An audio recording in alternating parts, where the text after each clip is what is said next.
Hello, I'm Craig, and this is Crash Course Government and Politics, and today we're going to talk about one of my favorite subjects, the media and its role in politics. At last, we're finally going to hear a fair and balanced account of how the lamestream media is distorting the American public's understanding of current affairs. Yeah, sure, except for the segment of the American public that gets all of their information from right-wing media sources. Okay, so the media can be a thorny issue, but we are talking about politics here, and technically we are a part of the media, so we should probably say something about it.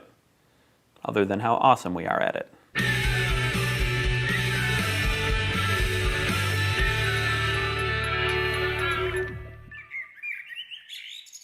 Now I am the media. So, in terms of politics, the main function of the media is to provide information so people can make decisions and get involved in politics.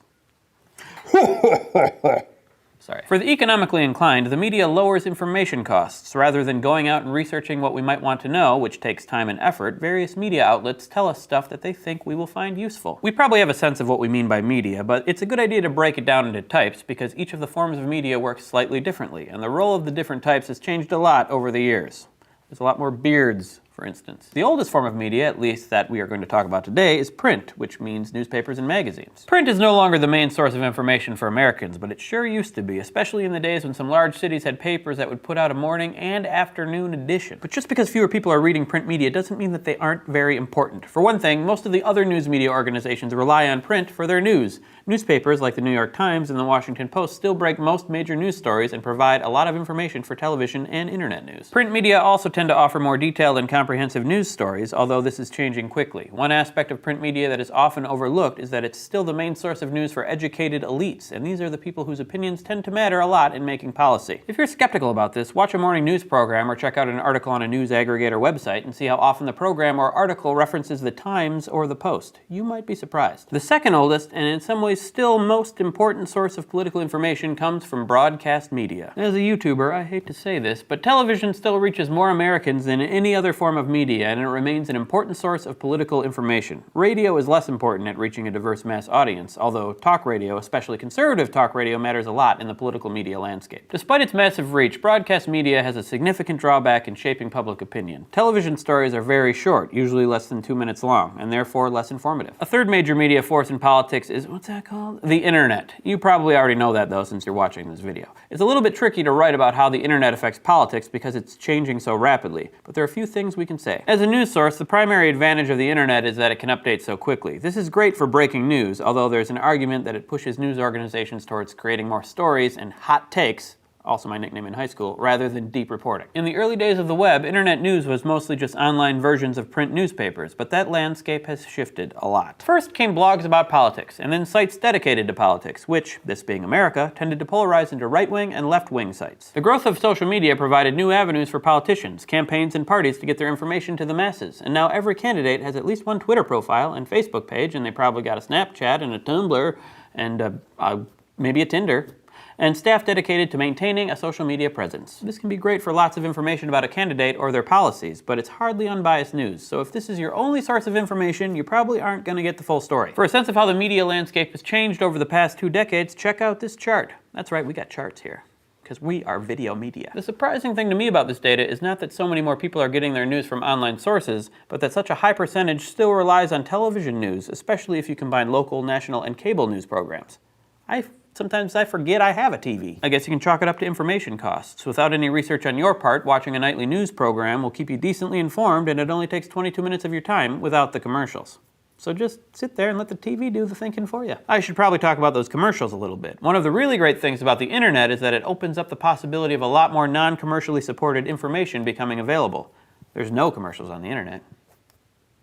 A serious complaint about broadcast and print journalism is that because they're primarily financed by advertising, news organizations have an incentive to not report on stories that are critical of their parent organizations or advertisers. This doesn't stop us from getting negative reports about News Corp or the Washington Post Group, but they're unlikely to report on themselves. So this question of how much we can trust the news comes down largely to issues of bias, because it's pretty rare that news organizations lie outright. Without the public trust, readers and viewers will just go somewhere else. This doesn't mean that newspapers, and to a much lesser extent television companies, are without bias, though. The New York Times and Washington Post do tend to be more liberal than conservative, but overall they're probably balanced out by the Wall Street Journal, Fox News, and Talk Radio, which tend to be conservative. Putting political bias aside, the most persistent bias in the news seems to be towards conflict and scandal, and these are not really liberal or conservative issues. If anything, the news media is most biased towards conflict, which may explain why you don't see a lot of stories about compromise.